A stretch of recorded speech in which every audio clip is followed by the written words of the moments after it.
Hello and welcome back to my channel. If you're new here, my name's Jackie and I'm an aspiring writer, and today I just sent the 75,000 word draft of my book to 3 different beta readers, which is exciting but also slightly terrifying. And one of the things I've been saying sort of jokingly is, I want you to tell me if it's rubbish, or I want you to tell me if there's no hope. I want you to tell me if I should throw this out and just chalk it up as a learning experience, burn it, and work on something else. And the response I get, whether it's one of the beta readers I've been talking to, or whether it's my husband or friends who I talk about this book to, they're like, oh, I'm sure it's not terrible because you've been working so hard on it, or because you've been reading so many craft books, or because you've put so much thought into it. And if you've been watching my channel for a while, you'll know that I've been putting a lot of thought into this book because I filmed the process. And the thing is, just because someone has worked hard on something, just because someone's trying to learn how to do something, it doesn't automatically mean that it's going to be good. So one of the things I've kept in mind through the process as I outlined the book, as I did the first draft, and as I just did my first round of revisions, is that just because I know that I'm making it better, just because I'm working hard on it, doesn't guarantee that this is a good book. And when I talk about this with people, I get the impression that they think, oh, Jackie must have really low self-esteem. And that's not true. I am insecure about some things, admittedly, but in general, I think I'm quite a confident person. I know what my skills are, I know what my strengths are, and I have basically structured my life to play to those. So I have a career that focuses largely on my strengths.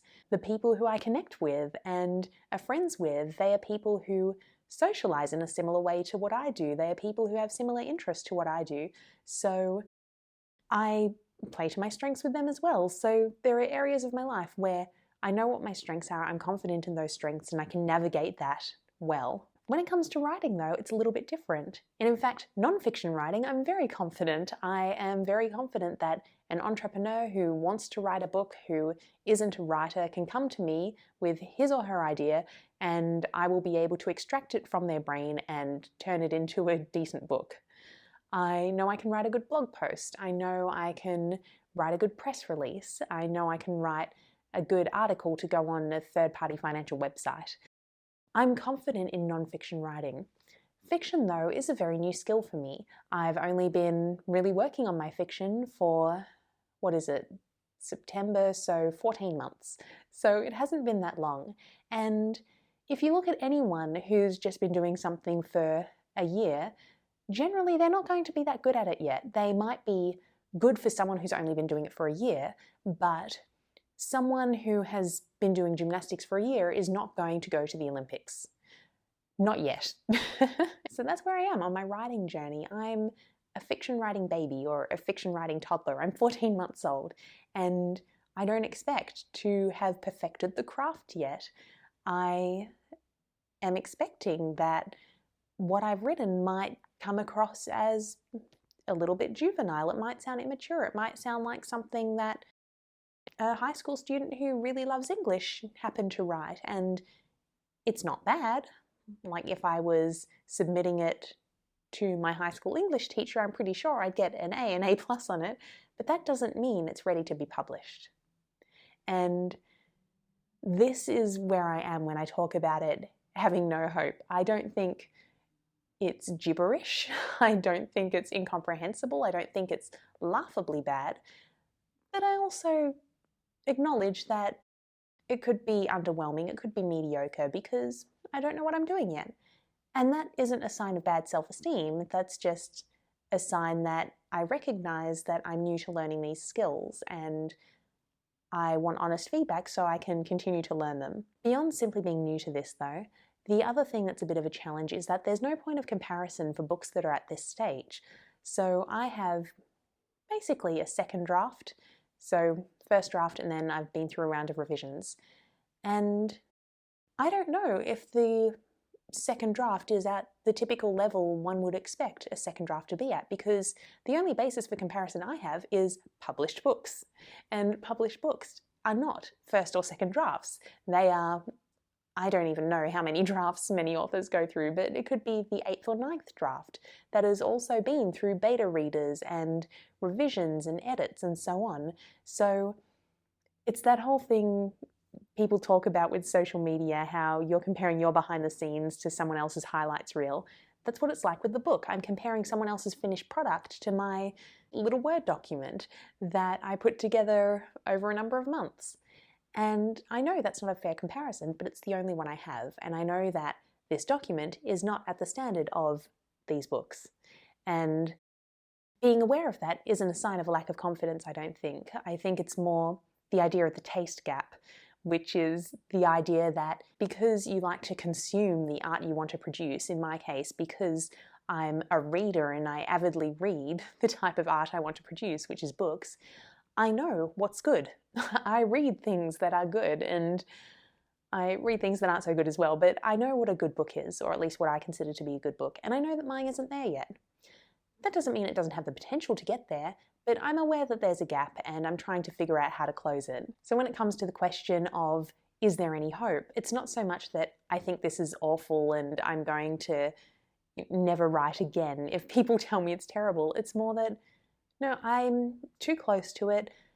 I don't really know how to improve it further at this stage. I want feedback. However, I also know that I have limited time.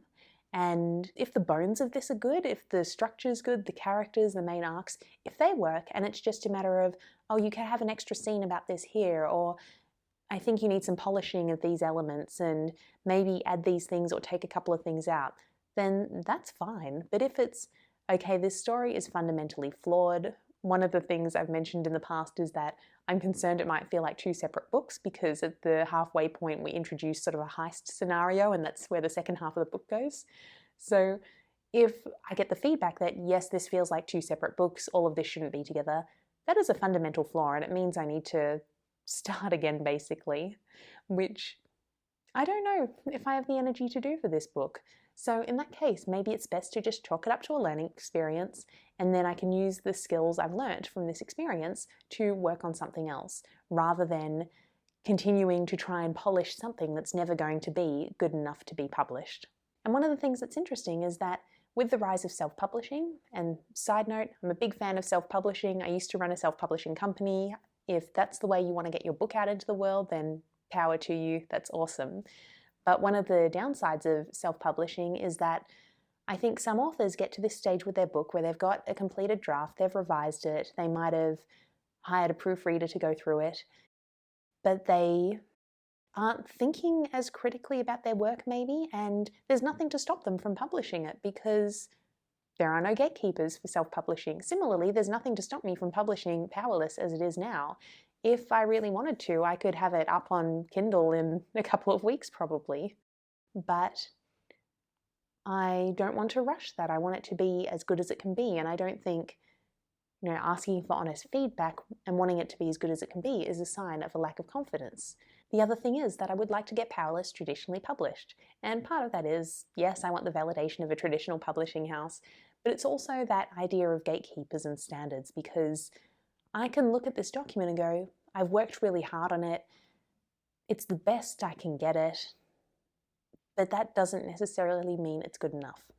And the other thing is that because there's this whole, you should be your greatest cheerleader type of attitude when it comes to anything self-driven, I think, whether it's a business or a hobby or any sort of discipline, like there's this idea that you should have this ultimate belief in yourself and you should be talking yourself up, and every morning I should look in the mirror and say I'm an excellent writer and this book is the best thing I've ever written and it's going to be a New York Times bestseller. And like, yes, I can do that, but at the moment that feels like a little bit stupid is the word that's coming to me, but I think incongruous is a better word. It doesn't feel like it matches the actual state of my project, because the state of my project is that I'm trying to be a good writer. I'm learning to be a good writer. This project, maybe it is the best thing I've ever written in fiction. That doesn't mean it's that good yet though.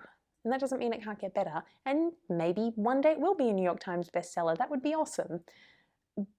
but I don't feel like I can be saying that about this project that's at this stage. Like, those are the sorts of things I'd be telling myself in the mirror if, you know, I'm with the publisher and the book's launching in 3 months' time. So all in all, I don't think questioning the quality of your work, especially when you're fairly new to a field, is a sign of low confidence. I feel it's more a sign of conscientiousness and commitment to being the best you can be.